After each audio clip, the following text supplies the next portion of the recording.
up, YouTube? You already know. It's your boy, the Latin Assassin, Big Lou himself, tapping back in. It's been a minute, but I'm back. I know I look a lot older, a lot cavemanish, but it is what it is. But I'm back. Bop, bop, bop, bop, bop, bop. Baby, baby. Baya. So check it out. So this is a video that I was supposed to drop like the day after, or maybe 2 days after the fight. And I wasn't feeling it. I haven't been feeling it, and so I was feeling it a little bit today. So I said, let me get back on the saddle and drop this thing, right? Drop it like it's hot. And so this is my reaction to the results of the Canelo Berlanga fight at 168. I think, I mean, I'm gonna keep it real, like I was mentioning before, I don't like how, I don't really dig all that, like, all the shit talking back and forth. It looks so unprofessional. And these are the guys, especially Canelo, who is the guy, not only is he the guy at the division, he's like the face of boxing, right? I mean, pretty much. You can argue and say that, oh, well, it's Crawford or it's Tyson Fury, which I guess, with those other couple guys, you can make the argument for, right? Or Usyk. But you can't say that Canelo's not the top three guys for sure if you don't have him at number one. Me personally, I still have him at number one. He's the one that clocks in the dollars. He's the one that allows the guy that he's fighting to make probably the biggest payday in their career. He's got a tremendous record. It's not unblemished. He has 2 professional losses, and he's got a draw, right? And then there's a couple fights where they say that he didn't win, that he shouldn't have not got the nod. Which I would say is probably which fights were those? I would say probably let's argue that the Triple G won, he didn't win. To be honest, I could say either way, or I don't think it was like I watched it a couple times, not really fully paying attention to it. So that fight, that's why I'm kind of answering it that way, because I can't say for sure from my recollection, right? But most people say he lost, right? Okay. On top of that, you had the Lara fight. They say he got outboxed by Lara, and then so, and then now in this later stage of his career, he's been knocked for fighting these European fighters, Billy Joe Saunders, Smith, Caleb Plant, which I don't understand. He was set on a mission and he wanted to become the undisputed at 168. And even in between that, he goes upstairs, fights at 175, takes the IBF title from Kovalev, knocks him out, and then comes back down and conquers the 168 division. Now, like I said before, this doesn't pertain to this video, but I'm going to say it anyways, because I never hardly see I don't see anybody mention nothing about this. So we know that Benavidez been chasing Canelo for some time, right? I don't think nobody can dispute that, right? And obviously they haven't fought.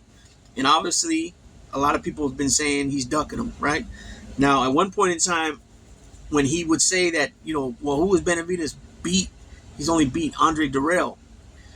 Okay, at that time, and basically he's saying, well, who is he beat? He's only beat one champion, one ex-champion. Or I don't know if Dirrell was the champion at the time, but Dirrell was a 2-time ex-champion. I believe 2-time. I just can't remember off the top of my head if Dirrell was both belts, both times he won, was it both 168 or was it once 160 and once 168? And the reason why I can't figure that out right now, just trying to think as I'm talking, is because his brother is in my head too. And so I'm getting Andre and Anthony confused as far as who won what, right? Okay, so, but nonetheless, both Dirrells were ex-champions. I believe so. Unless I'm getting them confused and I'm thinking that they both won, but it was really only one Dirrell. I remember the older Dirrell was in the tournament, right, with Abrams, with Andre Ward, Carl Froch, all those guys, man. I remember one of the brothers were in that, right? When Abrams hit him low blow, he fell down and played it off, and you know what I'm saying? Okay, so Canelo was like, he's only beat talking about Benavidez. He's only beat one guy, one champion, one ex-champion. And who else has he beat? And basically, he was just trying to say, at that point in his career, why would he come down to fight somebody that's at a lesser caliber fighter? That's the way he was saying, as far as it's like what's on his resume compared to what's on his resume, right? Like that. But now he can't say that now. He can't say that now because Benavidez has beat Plant. He's beat Boo Boo. Okay, those are two more ex-champions. He beat, manhandled Lemieux, another ex-champion, right? So he's been in there now with other guys.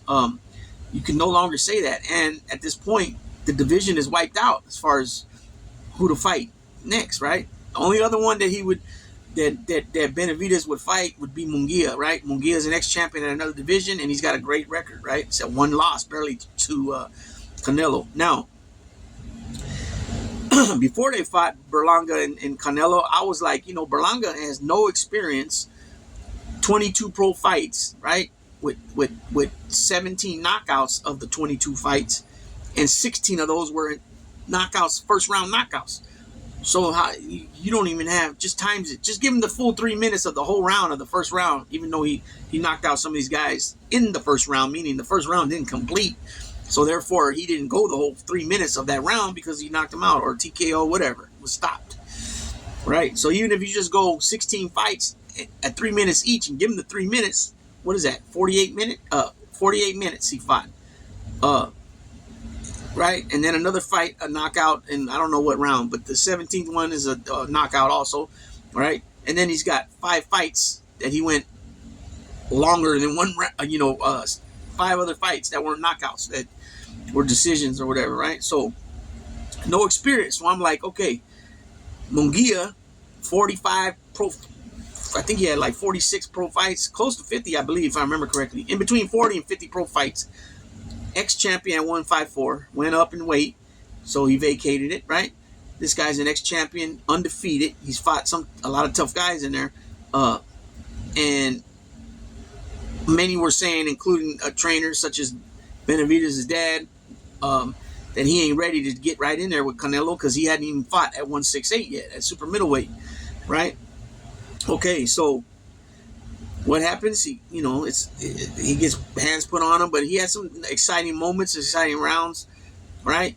But he ends up winning, right? Okay, so fast forward now. So compared to the two, Berlanga and Munguia, I mean, you got a guy with a bunch of experience, and you got another guy with a little bit of experience, right?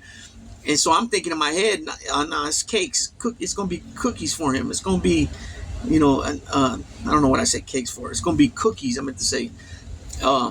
Meaning it's going to be a wrap for him. It's going to be over with, right? No, nothing, right? Like, in other words, he ain't got no shot whatsoever, not even a puncher's chance, right? Because we know Canelo has a hell of a jaw. He's proved it. You know what I'm saying? He fought 2 light heavyweights. He was in the ring with Triple G 3 times. He fought Kirkland. Other super middleweights. That had punching power. Smith. Did he fight Joseph?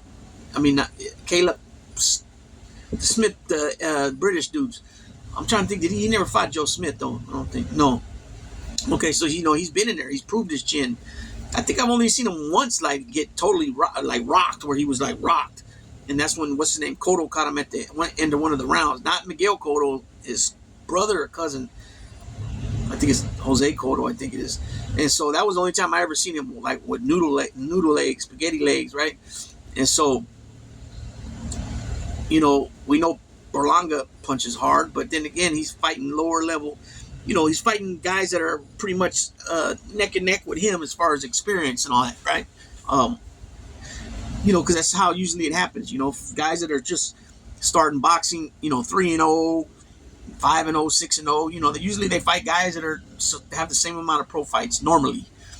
I mean, there's been exceptions, but normally, right? So, Berlanga's knocking these guys out in the first round, but these ain't no Canelos. These ain't even no Gabriel Rosado types either. You know what I'm saying? And so, anyways, I'm just thinking that Canelo's gonna run right through him, right? And then we know Berlanga's been on the canvas before too, so he doesn't have as as strong of a chin, I would say, right? As Canelo, nowhere near. So, anyways, they start fighting, and if you noticed, I think I'm trying to think the dude's name, Sergio Mora. I think Sergio Mora was the one commentating, right? Because wasn't he Sergio Mora? I believe he won the Contender. I think that's the first time I seen Sergio Mora. Okay, so anyways, so during the fight, and he's saying that he likes that up front kick that kick type thing, whatever. It's kind of like that step forward, and he was liking what Berlanga was doing, right? And so yeah, I was like, okay, yeah, and either Canelo was just slow starting, or he was respecting Berlanga's size difference, I guess you could say, right? And he was doing all right. Then all of a sudden, that third round, I believe it was the third round came, and bam, he hit him with that quick left hook, and down she goes. And then we seen the thing what we see normally when Berlanga, finds himself in that position. He hits his gloves like, damn it, I wasn't supposed to do that, right? He had a habit of dropping his right hand, so Canelo was counter punching, he counter punched him on that left hook, dropped him, and immediately, boom, down goes Frazier, right? And so I'm thinking that, Canelo's going to take him out, right? And then that round ends, and then I'm thinking that, because he did warn Berlanga, and he said, I'm gonna put so much pain on you for 8 rounds. We didn't really see that like that, in my opinion. Berlanga did a lot better, way better than most people expected, especially the ones that were going against him. Now, I didn't go against him because I was going for him because of the fact that he's Puerto Rican, right? So I was riding with him, but not on the level where I'm like, gonna bet or, I'm gonna disrespect Canelo or his peoples. But before I finish, continue.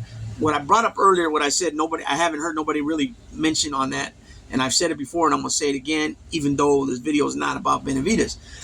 Now, Benavidez, if you guys don't know, is a 2-time WBC super middleweight champion. Never got beat to have the belt taken from him. He's still undefeated to this day. Okay? And he's also, and then he won it a 3rd time as an interim WBC super middleweight champion. And he also is the interim 175 WBC champion right now. Whatever the hell that means, because I've seen guys be called the interim, and then the guy that actually holds the belt fights the same night, and they're still, or the next weekend, but they're still calling this guy the interim. I always thought that the interim would be introduced as a vacant belt, because whoever actually holds the belt is, nursing an injury or, something like that. So anyways, my point to what I'm getting to is that when I made the comment about Canelo fought Billy Joe Saunders and Caleb Plant and the Smiths and all them because he was on a mission to become become undisputed at 168. And I said even while he was attempting to conquer that, he took a timeout, went up to 175, and went and fought Sergey Kovalev and knocked him out and took his IBF lightweight title, right? Then came down and continued on his journey to clear out the 168 division and become undisputed at 168. Okay, so my thing is this. Benavidez was the WBC super middleweight champion the first time. He got stripped I think that one was the dirty test. They gave a dirty test. They stripped him. Then he gets it back. He ends up winning again. And I don't know if it was it was vacant, and he fought somebody and the winner took the belt, or if he actually beat the guy that was holding the WBC title. I don't remember offhand right now. Then he don't make weight for a title fight, so the title stripped from him. And the other guy can only beat him. Can only become champion if he beats him. But if you don't beat him, now the belt's vacant. And now, it'll be a couple guys fighting for it again. And so, nobody ever says that, what, man, if you never would have lost that title the first time, or even the second time, that Canelo would have had to come see you to get that belt to become undisputed. I doubt that Canelo was going to be the IBF, the WBO, the WBA champion at 168. And then because Benavidez has the WBC belt, he's gonna say, "Oh no," and stop his mission because it's Benavidez. You know what I'm saying? Um, and so I don't really hear nobody, say things about how un out of control he was at the time. Benavidez not taking his career seriously, not taking his training seriously, whatever else he was doing in his life at the time, and and all that falls on his team as well, right? But I mean, it starts with him, right? And then maybe his team was telling him things at the time and he wasn't listening. Who knows? But nonetheless, the belt, he was stripped twice, and so that needs to be spoken about more when they say, "Oh, well, he's ducking me, he's ducking me." You can be countered with that. Not to say that there's no truth to that Canelo's ducking him, right? Because now it seems more evident than ever that he is ducking him, right? Because the super middleweight division is done. I mean, as far as you got Benavidez, you got David Morrell, and then him. And that's it. Those are the three top guys. But Benavidez already fought at light heavyweight. Morrell is now fought at light heavyweight, and now they're supposed to be fighting each other, right? And so Canelo, this shit's all over the place. This is a couple other videos I'm gonna do because it's all over the place. You got Turkey. Al-Sheikh was trying to make the fight with Crawford and Canelo, and then I think it was Canelo and Benavidez. You know what I mean? And now you got Teofimo Lopez and Crawford, and you got that little shit being talked back and forth. Now the Undisputed's over with at the light heavyweight now, and you heard Canelo chirping here and there about the rematch with Bivol, and now Bivol's not the champion. Beterbiev has it all. Now you're hearing if he wants to fight Beterbiev or David Benavidez. It's like, Canelo's at 168. I mean, where is he? Why is he even being talked at the 175 level? There's no way in hell he's going to beat Beterbiev Bivol in a rematch or beat Arthur Beterbiev. It's just not. Their skills are they're more skillful on the boxing level. That style, that Eastern European style. And Bivol's already beat Canelo, right? Canelo now at this stage in his career, he's always just looking for that one punch to knock you out or that 1-2 punch to knock you out. I mean, he's throwing literally haymakers. I mean, not in the sense haymakers like where they're out of control, but what I mean by haymakers is like just power punches. Just a hook here, a uppercut there, maybe an overhand right followed by something. You know what I'm saying? Maybe a 2-punch combination. And like I was telling somebody, like Charlo couldn't take Canelo's power.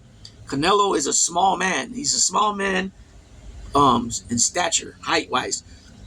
And he's fighting at 168 right now. And then you figure when he goes to 175, and he's only 5'8", 5'8 and a half. That's small. Like that's like welterweight, really. That's equivalent to being a welterweight, pretty much. You know what I'm saying? But he's mastered how to punch, obviously as a professional. But he's also mastered it where, how do I say that the best? Like he's able to maximize to the fullest his punching power for his size, but it's like it's way more stronger than a regular person at that height, right? And he uses it to his advantage, obviously. But he's the type of fighter that will hit you anywhere. If he can't hit you in the face, you know what I'm saying, or he can't get your body, he'll hit you in the shoulders, the arms, everything. And the people afterwards, his opponent has the big redness to show, which is going to be black and blue later on. You know what I'm saying? And probably can't move their arms for a couple of days. You know what I mean? So I hope I'm making sense where people understand. I know that people that are into boxing and know from experience, either training or being actually training as a, actually doing it, or training as a trainer, knows what I'm talking about, right? They can understand what I'm talking about, like that. But some people that don't know, you know what I'm saying? So anyways, back to the fight. Berlanga was, he couldn't get into, his range wasn't there, right? And that's because Canelo wasn't giving it to him as on top of all that. But he was a little gun shy too. But at different different times in the fight, I would say, right?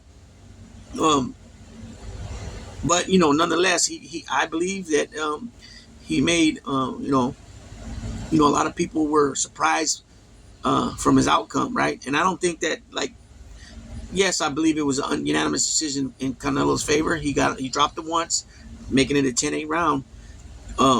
And unanimous decision, absolutely agree with it. But it wasn't like a beating. He didn't give him a beating. He didn't walk him down like that. You know what I'm saying? There was times where they were both backing each other up. You know what I'm saying? They both were respecting the power, even though Canelo was the only one that actually put him down.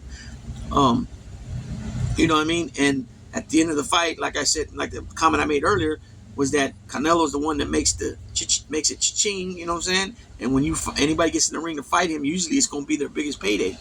And same thing with Berlanga. He was that fight, like, literally changed his life, him and his family's life. I think he even said it at some point, thanks for the opportunity that he was given, right?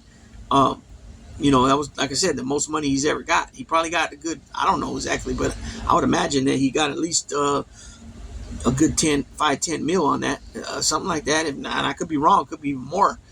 But it changed him and his family. Definitely set them up to, to buy some property or something. I'm pretty sure he's already bought property. Maybe, I'm not sure. I don't know what his contract is or nothing. But when the man says it publicly on the news or on camera that he thanks Canelo for giving him the opportunity, because of the bag that he picked up, he wouldn't have said that for nothing. You know what I'm saying? And that's why I kind of I don't dig that's part of the reason I don't dig the back and forth calling each other names at the press conferences and all that stuff. It's whack, it's goofy, it's wacky, and it lacks professionalism, in my opinion. Now I know everybody ain't gonna agree with that. They have their own opinions on that, right? But for it being a sport, I like sportsmanship. I mean, you can talk shit, but when it gets personal, I don't like it when it gets personal. That's what I should have said. I don't like it when you're calling him a bitch or a punk or start insulting his nationality or his family or culture type deals, any of that. I don't like any of that, because at the end of the fight, usually they're gonna shake hands and hug and say, yeah, oh, he's a hell of a fighter, blah blah blah. It's all for showcase, WWF type shit, and I just don't personally like it. But it is what it is. So anyways, like I said, I'm gonna go ahead and close out on this. But Berlanga handled his business. We'll see where that puts him now for future fights. Maybe we'll get Berlanga Munguia. Maybe we'll get Berlanga Caleb Plant, since they were talking shit to each other. Berlanga. Who else is out there? Maybe Berlanga David Lemieux. Berlanga, one of the Smiths. He can work off this. There's only one loss, and he lost to the main guy. You know what I'm saying? There's no. Hopefully, it just doesn't hurt him where some guys just can't get out of their own way now once they get lost. Sometimes they fall in slumps, and it's always been like that. Because I was almost gonna say, since Mayweather trying to change the game in boxing, where people don't want to lose that old, but it's always been like that. Where a guy could lose, and then they'll ask the questions: is he going to be the same? And so I don't think it's going to hurt him much.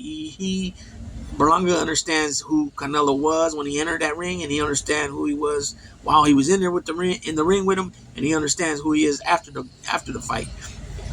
It doesn't take from him as a athlete, as a boxer. He just knows he needs to go back to the drawing board, go back to the gym, and continue to work on his craft.